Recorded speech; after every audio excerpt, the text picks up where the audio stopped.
Bonjour, Patrick, docteur vétérinaire. Nous allons voir dans cette vidéo les aoutas chez le chien et le chat. Une pathologie qui est assez fréquente durant l'été et l'automne, qui provoque des gros problèmes au niveau de la peau chez certains animaux. Donc je ferai un petit descriptif de l'agent pathogène, un petit relevé des signes cliniques et après donc le traitement que je préconise en cas d'aouta chez nos animaux de compagnie.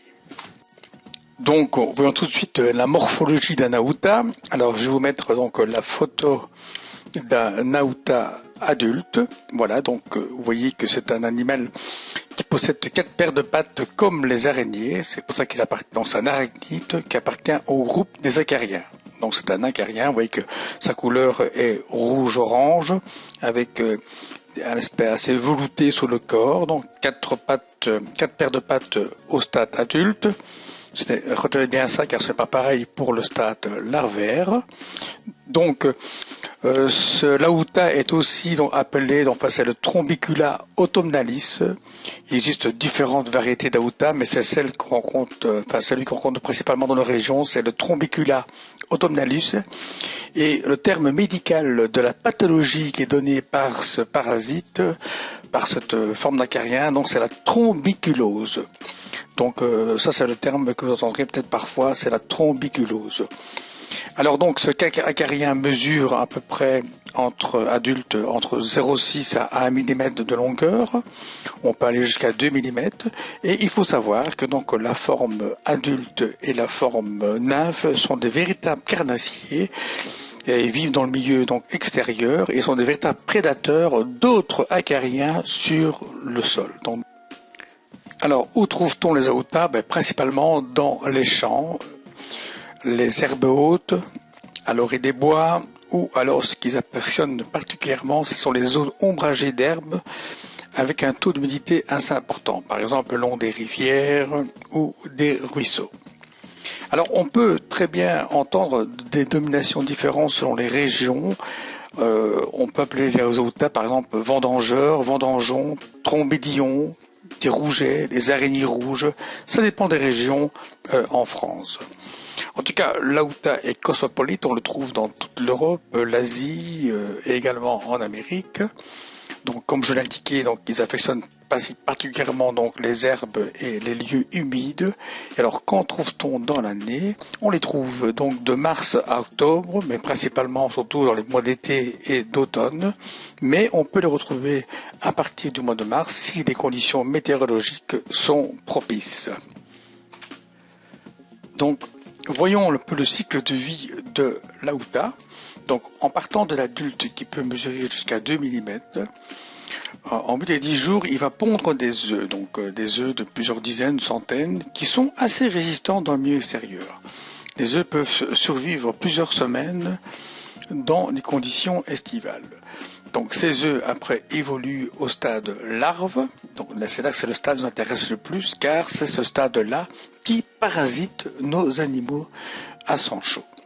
Donc la grande différence déjà que vous pouvez remarquer, c'est entre l'adulte et la larve, c'est le nombre de pattes. Il y a 3 paires de pattes au stade larvaire, au lieu donc de 4 paires au stade adulte et nymphe.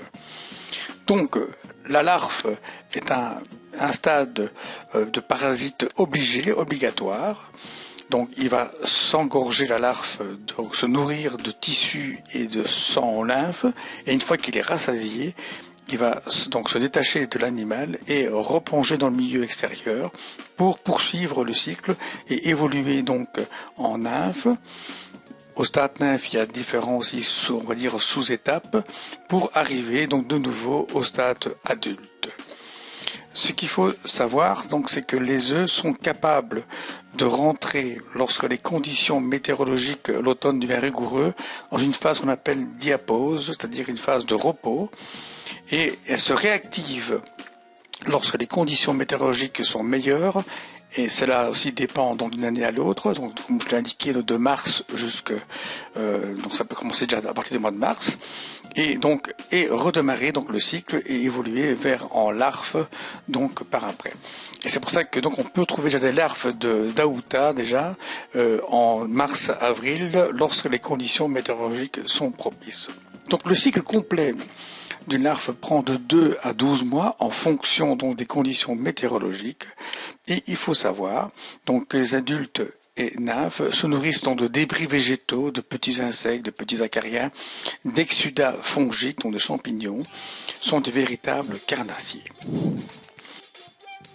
Alors, faisons un petit topo donc de la larve, le stade parasitaire, le stade qui nous intéresse le plus. Donc, comme je vous l'ai dit, donc elle possède trois paires de pattes, 6 pattes donc, et de couleur un petit peu orange et possède donc des soies sur le corps. Avant l'engorgement, donc avant de manger, on peut dire, la larve mesure à peu près entre 0,2 à 0,5 mm de longueur. Et lorsqu'elle se nourrit, elle s'engorge donc de tissu ou de sang ou de lymphe, elle peut mesurer jusqu'à 1 mm de longueur. Vous avez ici donc une photo donc d'une larve d'Aouta qui s'est engorgée et donc est capable d'être vue à l'œil nu. Notamment sous une loupe. Donc, ce sont le stade larvaire est donc un parasite obligatoire et se nourrit donc de tissu et de sang, donc ce qu'on appelle donc histophage et hématophage. Et donc, elle va parasiter principalement nos animaux à sang chaud. Donc, que ce soit donc les insectivores, les rongeurs, nos animaux domestiques, même nous-mêmes, êtres humains, les oiseaux, mais également on peut le trouver sur des reptiles. Donc, une fois que la larve est rassasiée, eh bien, elle se détache de l'animal et quitte donc son hôte pour replonger dans le milieu extérieur et continuer dans son cycle de vie. Voyons un petit peu le mode d'action de ces larves, leur pathogénie. Alors je vais l'illustrer par un schéma. Donc vous voyez ici donc la larve donc, qui est au niveau de la peau et qui donc va véritablement creuser un trou. Et ça grâce à ces deux petits ici mandibules, enfin qu'on appelle des chélicères, des pièces buccales, donc qui vont creuser un trou dans la peau. Et une fois que ce trou est creusé, la larve va sécréter une enzyme qui contient donc, enfin une salive pardon, qui contient donc des enzymes qui vont véritablement digérer les tissus avoisinants et provoquer une espèce de magma, d'amas, que le parasite va ingérer et se goinfrer.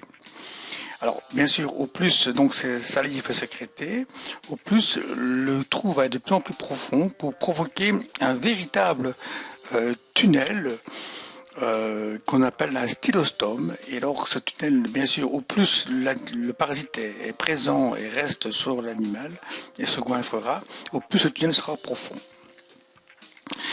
Voilà, donc c'est pour ça donc que ces larves, on les a dit histophages et hématophages. Histophages parce qu'ils se nourrissent de tissus et hématophages parce qu'ils se nourrissent donc de cellules sanguines ou de lymphe. Et ça grâce à leur salive protéolytique, donc qui contient des enzymes qui vont digérer, qui vont, disons, mettre les tissus dans une espèce de magma qui va donc être ingéré par le parasite. Voici une coupe microscopique de ces larves qui sont en train de se nourrir. Vous avez ici 3 larves donc, qui sont en train de se nourrir donc, au niveau de la peau. Alors, pour ceux qui ont déjà vécu ce problème, ils le savent très bien, les Aoutas sont responsables de crises de démangeaison assez importantes, donc ce qu'on appelle des prurites importants. Et en fait, ce sont des réactions allergiques. Alors, il y a 2 causes, l'allergie à la salive. Donc déjà la salive sécrétée par la larve peut être responsable d'une crise de démangeaison assez importante. Et deuxièmement, la deuxième raison, c'est la réaction immunitaire de ce tunnel, enfin au niveau du tunnel.